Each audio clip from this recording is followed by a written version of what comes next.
Senator Amy Marcos, sukdulan ng kawalangyaan or shall we say, sukdulan ng kademonyohan? Magandang araw po sa inyong lahat. Naimbag ni Aldaw Kenyayo aming kakabsat and welcome back to my channel. Si Maharlika nanggagalaiti sa galit dahil hindi na pagbigyan ni Amy Marcos, hindi siya nabigyan ng pera.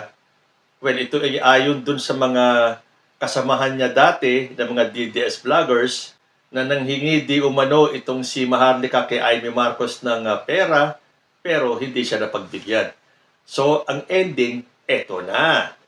Dahil napahiya si Maharlika, kailangan niyang pagtakpan ang kanyang kahihiyan. At ibinuko na si Amy Marcos kasama si Daryl Yap ang utak o ang mga puting ahas na nagsusupply kay Maharlika ng mga juicy information para sa kanyang vlog na pinagkakitaan ng milyones ni Maharlika. At isa na nga dito, yung larawan di umano na si First Lady Lisa Marcos ay nakabukaka, bagag na bangag, langung-langu sa pinagbabawal na gamot, at nagpakuha ng picture at ipapakalat. Sabi kasi ng isang commenter ko, dahil sabi ko nga, wala namang access si Daryl Yap o si Amy Marcos sa mga private information ni FL Lisa dahil hindi naman sila close. Although sabi nung nag-comment sa akin, bakit hindi ba po pwedeng ibang tao ang naka-access sa information na yan tulad nung hubad na larawan ni FL Lisa at siya ang nagpadala kanila Daryl Yap na ipinadala naman kay Maharlika? Ang tanong, basta na lang ba bumuka ka si First Lady Lisa Marcos at sinabihan yung kung sino man yon na ito bubuka ka ako, kunan mo ako ng picture ha, pero wag mo ipapakalat ha, atin-atin lang yan. Itong abnormal na kumuha ng picture, pinadala kay Amy Marcos at senior naman ni Amy kay Daryl Yap na pinadala naman kay Maharlika. Pero sa ngayon, wag mo munang ilalabas yan Maharlika ha, dahil secret muna natin yan. Yan ang pambala natin sa First Family. Ganun ba yun?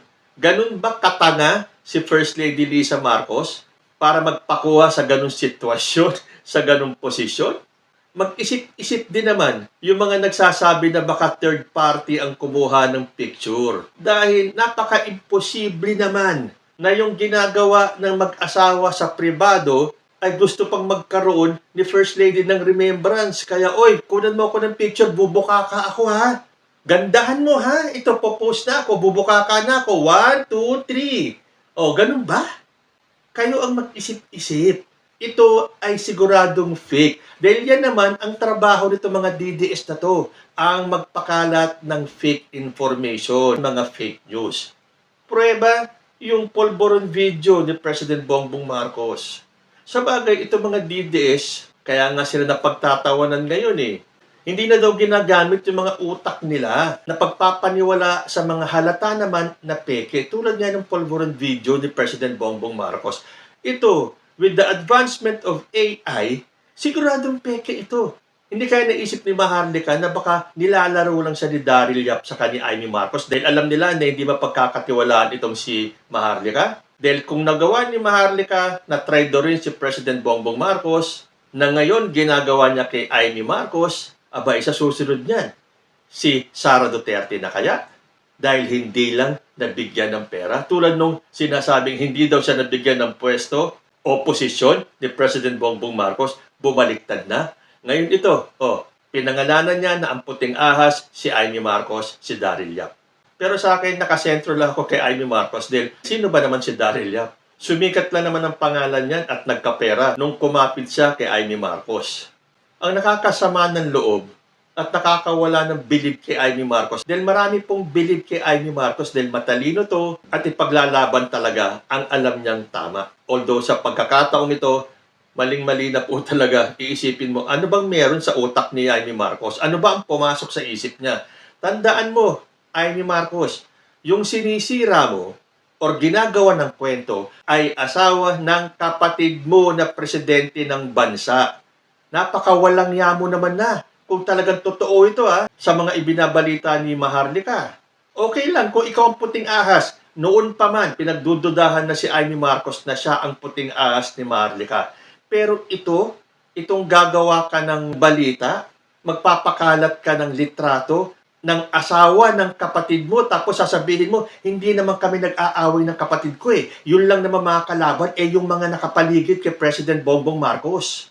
Pero hindi mo na naisip, ang mararamdaman ng kapatid mo na inaatake mo yung asawa niya. Sasabihin niya Amy Marcos na ang kalaban yung mga nakapaligid kay President.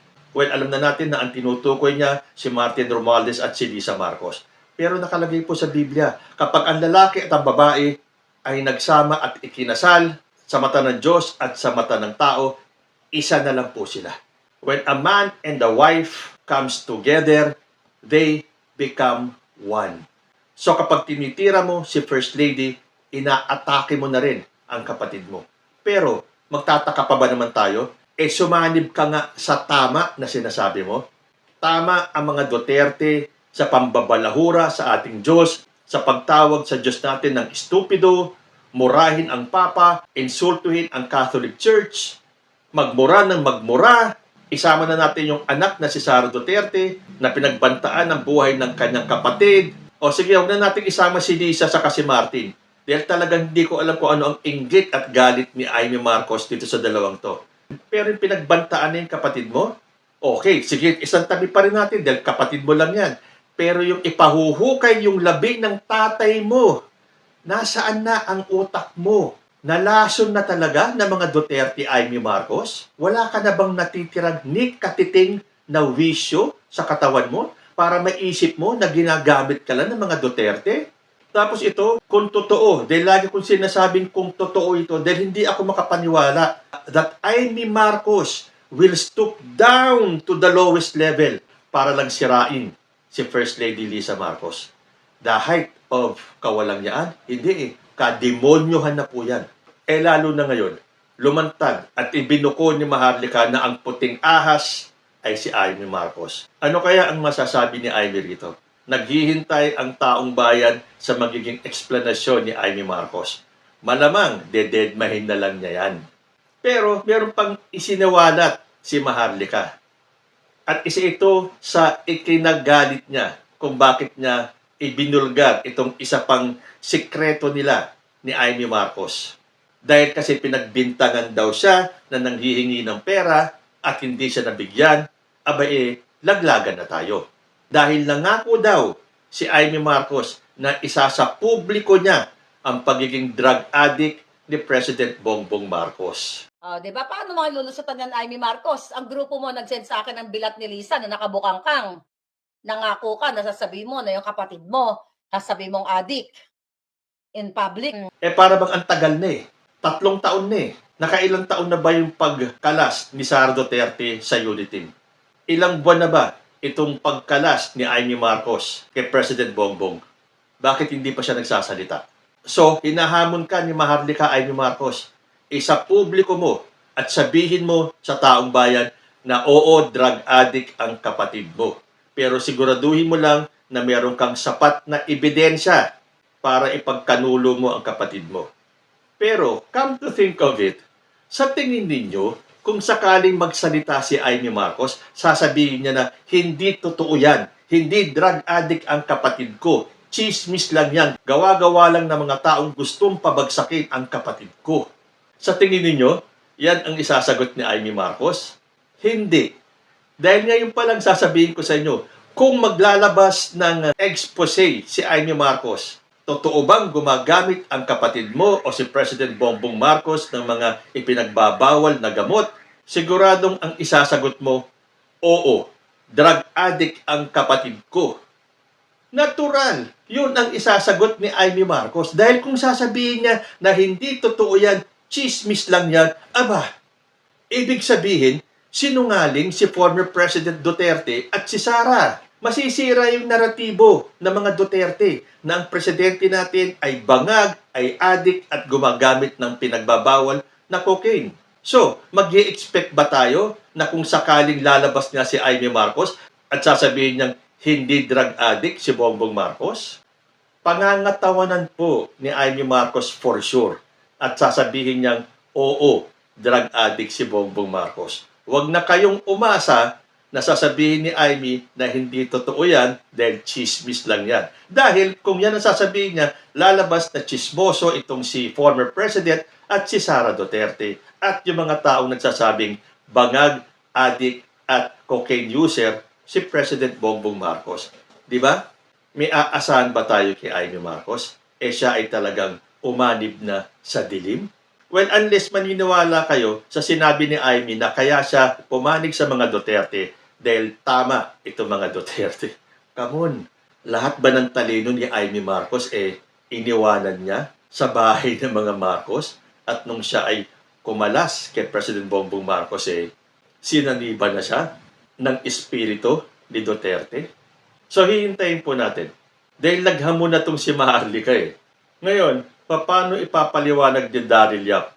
Dahil siya ang sinasabi ni Maharlika na nagpadala ng pictures ni First Lady sa kanya. At ano ang masasabi ni Amy? Na siya daw ang puting ahas ni Maharlika. Na kung tutuusin, dapat hindi puting ahas itim na ahas. Para nga naman bumagay na sa lahat ng ginagawa ni Amy Marcos. Mula dun sa kanyang campaign promo na itim, hanggang sa pagsusuot niya ng itim, hanggang sa tawagin siyang itim na ahas. At hihintayin din natin kung may masasabi o finally magsasalita si Amy Marcos kung talagang drug addict ang kanyang kapatid na hindi na tayo magtataka kung sasabihin ni Amy na oo, drug addict si Bongbong Marcos. Pero dapat meron niyang sapat na ebidensya. At dito kay Maharlika, sumusobra na po talaga. Hindi na po makatao si Maharlika. Sa bagay, ang karma po hindi natutulog. In one way or the other, karma will catch up on Maharlika. Sa ngayon nga, nag-uumpisa na Nilalaglag na siya ng kanyang kapwa DDS vloggers. Ngayon, kinalaban niya na si Amy Marcos, si Daryl Yap. Alam mo naman si Daryl Yap, matapang din yan. So, titingnan natin kung magkakaroon ng sagutan between Daryl Yap and Maharlika. At kung sasagutin ni Amy Marcos itong mga bintang, paratang ni Maharlika sa kanya. Pero ang tanong, may gagawin bang hakbang si First Lady Lisa Marcos? Dahil sukdulan na po talaga ito. Yan pong ginawa nila is a criminal act. Hindi dapat palagpasin. Pero knowing the Marcoses, palalagpasin na lang nila to. Nakakadismaya kung tutuusin, no? Tulad nung sinabi ng mga otoridad natin, nahahabulin nila yung mga nagpakalat ng fake polvoron video ni President Bongbong Marcos. Hahabulin nila kailan? Lumipas na ang buwan. Meron ba tayong nakitang paghahabol na ginawa nila? So expect ba natin na may gagawin sila dito sa nagpakalat ng mga nude pictures ni First Lady Lisa Marcos? Ako gusto ko maimbestigahan at maparusahan yung mga nagpakalat niyan. Pero nasa kanila pa rin po ang huling desisyon kung anong gagawin nilang susunod na hakbang. Pababayaan na lang ba nila ang sukdulan ng kawalangyaan at kademonyohan na ginawa ni Daryl Yap, ni Amy Marcos at ni Maharlika? Kayo po, ano ang masasabi ninyo? Comment lang po down below and I will see you in my next video. Diyos ti Agnina.